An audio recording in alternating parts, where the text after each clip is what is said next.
Nous évoluons dans l'exploration de notre thématique relative à la Trinité. Et maintenant, nous allons essayer d'évoquer la question de la Trinité dans l'Ancien Testament. Nous en avons abondamment parlé quand on analysait le premier chapitre.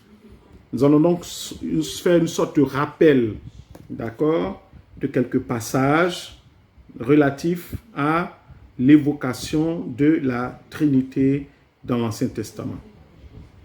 D'accord? Comment la Trinité apparaît-elle donc dans l'Ancien Testament? Le verset central sur lequel nous nous appuierons pour l'Ancien Testament, c'est Deutéronome 6, le verset 4.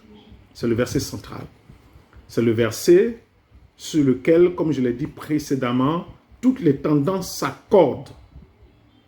Deutéronome 6, le verset 4 qui dit « Écoute Israël, le Seigneur notre Dieu, le Seigneur est un. » Voilà. Donc le verset central sur lequel toutes les tendances s'accordent est le passage de Deutéronome 6, le verset 4 qui dit « Écoute Israël, le Seigneur notre Dieu, le Seigneur est un. » Ce texte est central à la tradition juive. Il est tout à fait déterminant. Il est appelé parfois le témoignage dans la tradition juive. Du point de vue de la confession de la foi, c'est ce que la tradition juive a mis tout à fait au centre. On a là l'affirmation nette du monothéisme. Ce monothéisme juif propre à la tradition d'Israël se retrouve dans le Nouveau Testament d'une manière parfaitement nette. Il y a donc un seul Dieu. C'est le pilier de la foi chrétienne. Mais quand on parle de la Trinité, on met en exergue que dans l'Ancien Testament, il y a des traces d'une certaine diversité en Dieu. Quels sont les textes qui renferment cette pluralité en Dieu? Genèse 1, 26, nous l'avons évoqué. Ce verset fait une suggestion d'une pluralité mystérieuse en Dieu. Quand Genèse 1, 26 dit « Faisons l'homme à notre image, selon notre ressemblance », d'accord? On a là l'évocation, la suggestion d'une certaine pluralité mystérieuse. L'interprétation la plus simple à ce verset serait de dire que Dieu parle à son esprit, car le second verset de ce chapitre, dans le second verset de ce chapitre, il est question de l'esprit de Dieu distinct de lui qui se prépare à un rôle créateur. Donc quand Dieu dit « faisons », cela signifie qu'il parle à son esprit, ce qui implique une différenciation. En Ésaïe 9, le verset 6, il est écrit « Car un enfant nous est né, un fils nous est donné, et la domination reposera sur son épaule. On l'appellera admirable, conseiller, et retenez maintenant, Dieu puissant, Père éternel, Prince de la paix. » Ce verset nous révèle l'avènement d'un futur d'un homme qui aurait des attributs divins. Qui est l'admirable? Qui est le conseiller? Qui est le Dieu puissant? Qui est Père éternel, si ce n'est Dieu lui-même? La Trinité est également évoquée dans le Nouveau Testament. On note en premier lieu ce qui a été convenu d'appeler la formule trinitaire. Et cette formule trinitaire, c'est le au nom du Père, du Fils et du Saint-Esprit. Et on voit cette formule trinitaire un peu partout dans le Nouveau Testament. Il y a aussi les textes qui exposent les rôles distincts des agents de la Trinité dans l'œuvre du salut. Il y a aussi des scènes où l'on voit apparaître le Père, le Fils et le Saint-Esprit. La question, le verset de Marc chapitre 1, le verset 9 à 11, est clair en ce sujet. En ce temps-là, dit la Bible, Jésus vint de Nazareth en Galilée et il fut baptisé par Jean dans le Jourdain. Au moment où il sortait de l'eau, il vit les cieux s'ouvrir et l'Esprit descendre sur lui comme une colombe. Et une voix fit entendre des cieux ces paroles, « Tu es mon fils bien-aimé, en toi j'ai mis toute mon affection. » Ce texte est le verset clé qui met en mouvement la dynamique trinitaire. Sur la base de ce verset, on ne peut pas confondre les trois. Ce n'est pas possible. Un des tâtonnements dans l'exploration de la doctrine trinitaire a été de croire que le Père, le Fils, le Saint-Esprit représentent des manifestations différentes à des temps différents du même Dieu qui n'aurait pas été en lui-même pluriel. Si vous avez bien retenu le premier chapitre que nous avons abordé, cette explication n'est rien d'autre que le modalisme. Le fait que les trois se retrouvent dans la même scène montre que c'est une interprétation erronée et que le Père, le Fils et le Saint-Esprit se distinguent dans le même temps et la même éternité. On ne peut pas dire que le Père est le Fils et que le Fils est le Saint-Esprit, ce n'est pas possible. Regardez comment cette scène décrit l'intervention automatique, systématique, sur la même scène de trois personnes totalement distinctes. Alors, en parlant de l'ordre qu'il a reçu du Père, en s'adressant au Père, le Fils de Dieu montre par là qu'il se distingue du Père. Il évoque l'amour du Père pour lui, ainsi que son propre amour pour le Père. Et cela, il ne le dit pas seulement en tant qu'homme dans l'exercice de son ministère, mais il évoque sa préexistence auprès du Père. Au moment où il va être humilié devant les humains, il dit, en Jean chapitre 17, il dit « Glorifie-moi de la gloire que j'avais auprès de toi avant que le monde fût. » Il évoque là une préexistence et une distinction d'avec le Père dès avant le temps. C'est clair. Finalement, quand on lit l'Évangile, on se rend compte qu'on est obligé d'admettre la doctrine de la Trinité.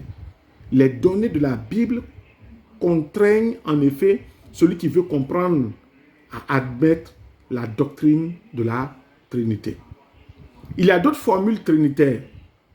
En l'occurrence, la formule des bénédictions qui affirme avec force cette conception trinitaire de Dieu.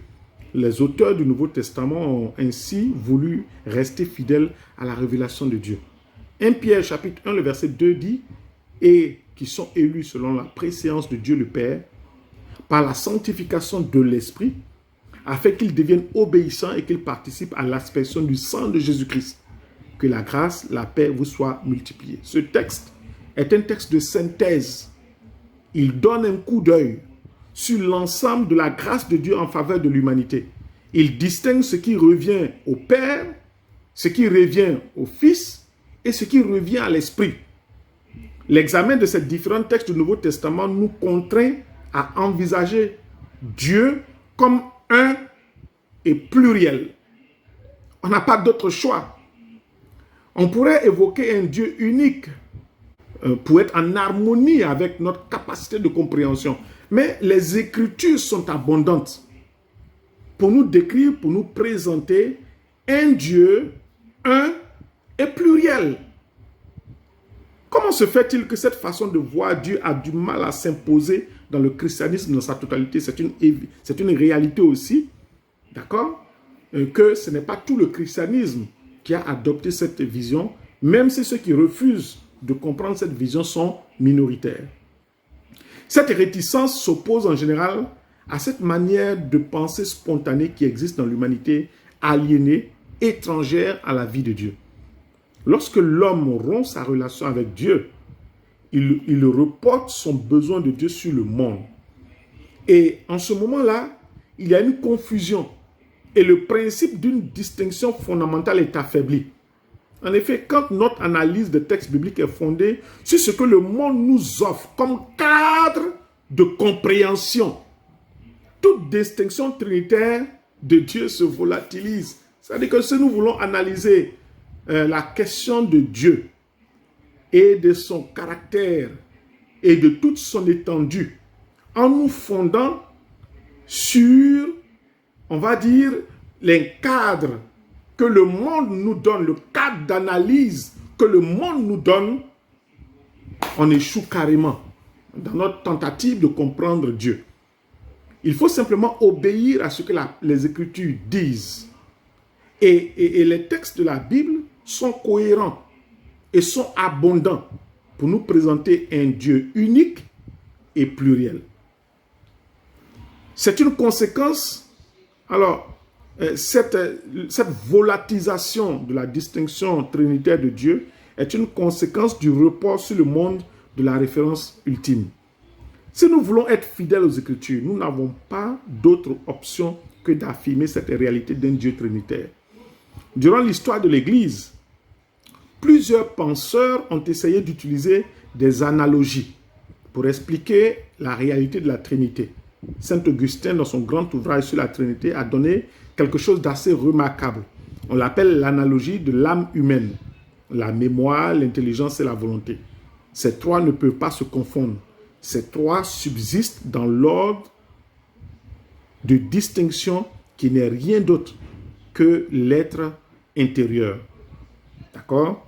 Nous préférons ne pas évoquer plus longtemps cette question des analogies parce qu'elle porte à divers débats et interprétations qui pourraient affaiblir notre démonstration.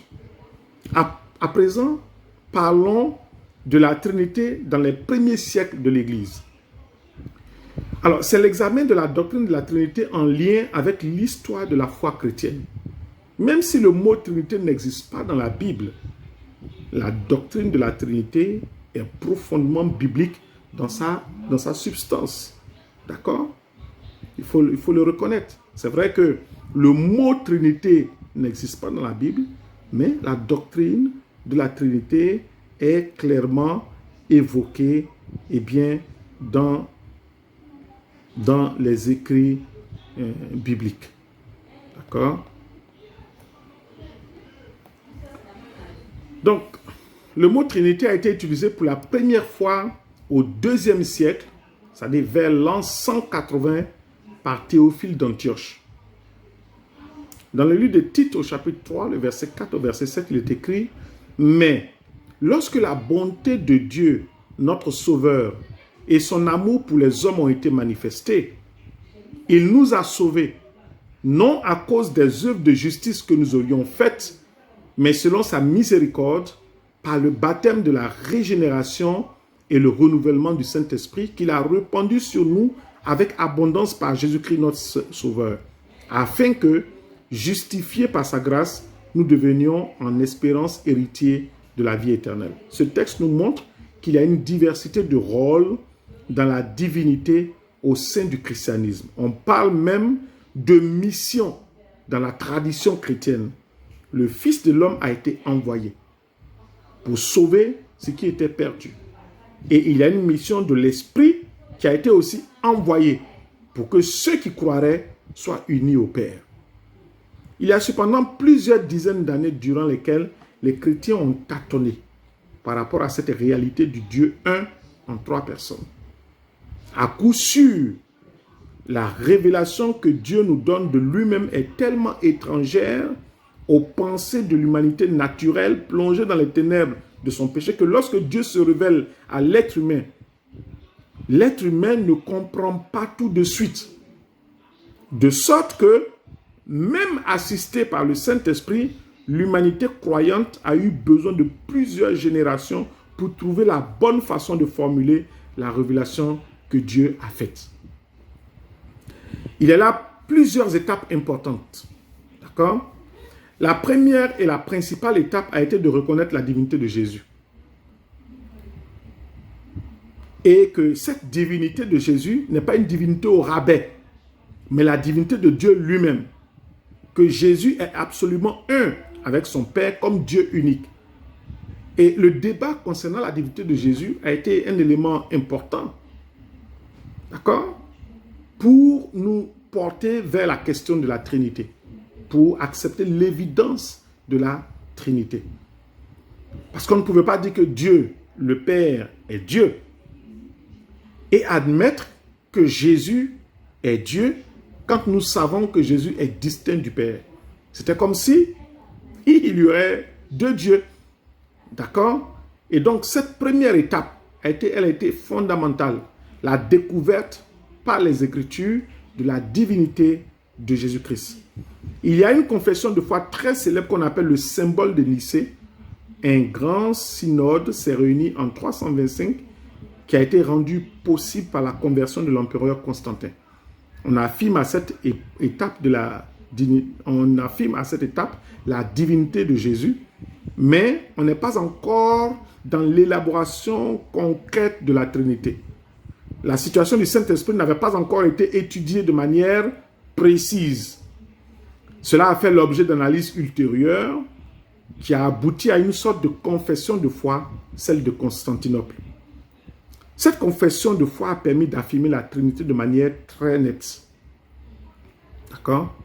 Aujourd'hui, il faut admettre que malgré les avancées dans la compréhension de la révélation divine, cette perspective trinitaire est toujours contestée. Ceci est dû en partie au fait que chaque génération doit s'approprier sur la base de la révélation divine,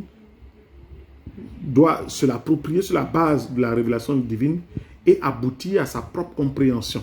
Mais en même temps, le travail a été fait. Le travail a été réellement fait. Alors, pour terminer, nous avons joint au document des notes pour vous permettre d'avoir des additifs à ce que nous avons évoqué. La première note est intitulée Le modalisme, une doctrine niant la Trinité et adoptée par William Branham. Donc vous verrez que William Branham était modaliste, lui également. Tous les branhamistes donc, sont des modalistes. C'est simplement pour dire que cette approche modaliste existe encore de nos jours. Ensuite, il y a le fait que les pentecôtistes unitaires, ils sont anti-trinitaires. Donc, il y a aussi une note que je vous ai jointe pour vous expliquer comment, au sein même du mouvement pentecôtiste, il existe, on va dire, une approche qui est anti-trinitaire. D'accord?